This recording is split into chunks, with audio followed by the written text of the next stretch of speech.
আসসালামু আলাইকুম viewers, Shamima cooking স্টুডিওতে স্বাগতম।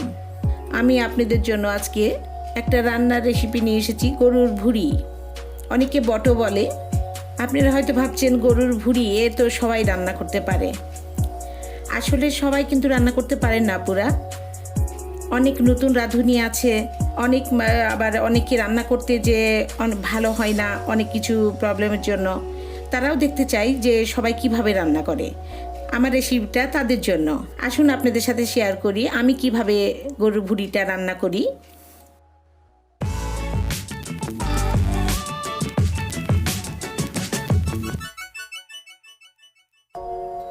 আমি এখানে গরুর ভুড়ি বট সেটা নিয়েছি। আসলে এটা কাঁচা বটকে প্রথমে ভালোভাবে পরিষ্কার করে সেটাকে ছোট ছোট টুকরা করে সেগুলোকে আবার সিদ্ধ লবণ এবং হলুদ দিয়ে সিদ্ধ করে নিতে হয়। তারপরে ঠান্ডা করে সেগুলোকে খুব ভালো করে পরিষ্কার করে কালো টালো অংশগুলো পরিষ্কার করে এভাবে ছোট ছোট টুকরা করে আমি কেটে নিয়েছি এবং কেটে ভালোভাবে ধুয়ে পরিষ্কার করে নিয়েছি। এবার আমি এটা রান্না করব। আমি এই যে কড়াই বসিয়ে দিয়েছি আর এখানে 2-3 টেবিল চামচ আমি কুকিং অয়েল দিয়ে দিলাম। যেহেতু ভুড়িতে অনেক তেল চর্বি থাকে সেই জন্য তেলটা আমি কম দিলাম। এখানে আমি তেজপাতা নিয়েছি 3টা, গোলমরিচ নিয়েছি 1 চা চামচ, আর 3টা আমি বড় কালো এলাচি, 4টা আমি সবুজ এলাচি এবং 4-5টা দারচিনি, এবং আমি এখানে স্টার মশলা নিয়েছি 1টা টুকরা করে নিয়েছি এবং লবঙ্গ নিয়েছি। এই আস্ত মশলাগুলো আমি প্রথমে তেলের ওপরে দিয়ে দেবো ফোড়নের মতো, এবং এই তেল থেকে যখন এই মশলাগুলো খুব সুন্দর একটা ফ্লেভার ছড়াবে তখন আমি দিয়ে দেব পেঁয়াজ। এখানে আমি 1.5 কাপ পেঁয়াজ নিয়েছি এবং এই পেঁয়াজটাকে আমি গরম মশলার সাথে খুব ভালো করে নেড়ে চেড়ে একটু সফট করে নেব বা হালকা গোল্ডেন ব্রাউনের মতো করে নেব। নিয়ে এবার আমি কিছু স্পাইস এখানে অ্যাড করব। আপনারা দেখেন এখানে আমি নিয়েছি 2 টেবিল চামচ আমি আদা রসুনের পেস্ট, 1 টেবিল চামচ মরিচের গুঁড়ো, অবশ্যই এটা আপনাদের স্বাদ মতো নেবেন, 1/2 টেবিল চামচ আমি হলুদের গুঁড়া, 1 চা চামচ জিরার গুঁড়া, 1 চা চামচ গরম মশলার গুঁড়ো নিয়েছি। এবং সবগুলো মশলা এখন আমি তেলের ভিতরে দিয়ে খুব ভালো করে কষিয়ে নেব।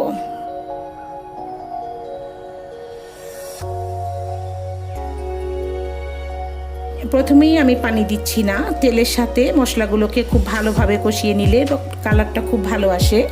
এই জন্য আমি মশলাগুলোকে তেলের সাথে খুব ভালো করে কষিয়ে নিয়ে এবার পানি অ্যাড করব। এবং এভাবেই আমি মশলাগুলোকে আরও বেশ কয়েকবার কষিয়ে নিব যাতে মশলার মধ্যে কোনো কাঁচা গন্ধও না থাকে। আর মশলা যত কষাবেন তরকারির স্বাদটা ততই ভালো হয়।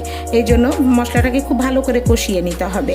আমি এরকমই পানি শুকিয়ে যাবে আবারও আমি পানি দিব। এভাবে 2-3 বার পানি দিয়ে আমি মশলাটাকে ভালো করে কষিয়ে নিলাম। এবার আমি গরুর ভুড়িগুলো মশলার ভিতরে দিয়ে দেব।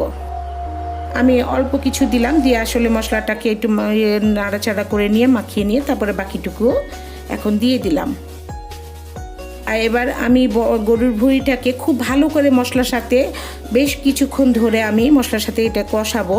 কারণ আপনারা জানেন গরুর ভুড়ি একটু গন্ধযুক্ত, এবং যাতে এই গন্ধটা দুর্গন্ধ না থাকে এবং ভালো ফ্লেভার আসে সেই জন্য বেশ কয়েকবার পানি দিয়ে ভালো করে মশলার সাথে ভুড়িটাকে কষিয়ে নিতে হবে।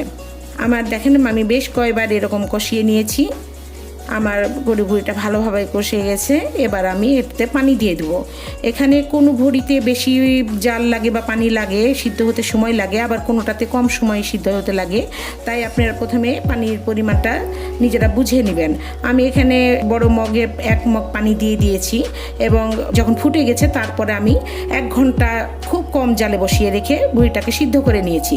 এবার আমি দেখেন এখানে 1 চা চামচ জিরার গুঁড়া, টালা জিরার গুঁড়া এবং 1 চা চামচ আমি গরম মশলার গুঁড়া দিয়ে দিলাম এবং ভালো করে নেড়ে চেড়ে আমি এখন ভুড়িটা খাওয়ার জন্য মোটামুটি রেডি। এটা হলো ভুড়ি ভুনা।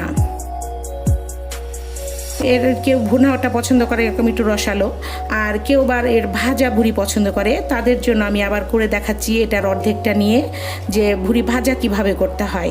আর এখানে দেখেন আমি কিছু তেলের ওপরে কিছু আস্ত শুকনা মরিচ একটু টুকরা করে দিয়ে দিলাম, এটা তো খুব ভালো ফ্লেভার আসে। আর কিছু পেঁয়াজ মোটা মোটা করে 4 ভাগ করে আমি পেঁয়াজ দিয়েছি যাতে পেঁয়াজটা একটু ক্রাঞ্চি থাকে, গলে না যায়। এরকম অবস্থাতে আমি অর্ধেকটা ভুড়ি, যেটা ভুড়ি ভুনা করলাম সেখান থেকে অর্ধেকটা নিয়ে তাওয়াতে দিয়ে দিলাম। এটা ফ্রাই প্যানে করার চেষ্টা করবেন, তাহলে ভালো ভাজা হয়। আর ভুড়ি ভাজার সময় খুবই সাবধান থাকতে হয়, কারণ ভুড়ি খুব ফুটে, সেই জন্য আপনারা ঢাকনা দিয়ে দিয়ে বারবার এরকম করে ভুড়িটাকে ভেজে নেবেন। এই যে দেখেন কালচে সুন্দর কালার এসেছে, আমার গোল্ডেন ব্রাউন হয়ে গেছে এবং খুব ভালো একটা ভাজা হয়েছে, খুব সুন্দর ফ্লেভার আসছে, আপনারা ভাজার সময়তে পাবেন। এই যে আমার তৈরি হয়ে গেল একটা ভুড়ি ভুনা আর একটা ভুড়ি ভাজা। আপনারা যেই যেটা পছন্দ করেন, আমরা অবশ্য দুটোই পছন্দ করি বিভিন্নভাবে, তবে যেই যেটা পছন্দ করেন, হয়তো আমার রেসিপিটা আপনাদের পছন্দ হয়েছে। পছন্দ হলে আমার চ্যানেলটাকে সাবস্ক্রাইব করবেন। কোনো রেসিপি নিয়ে আবার অন্য কোনো সময় দেখা হবে, কথা হবে। আজ এ পর্যন্তই। আল্লাহ হাফেজ।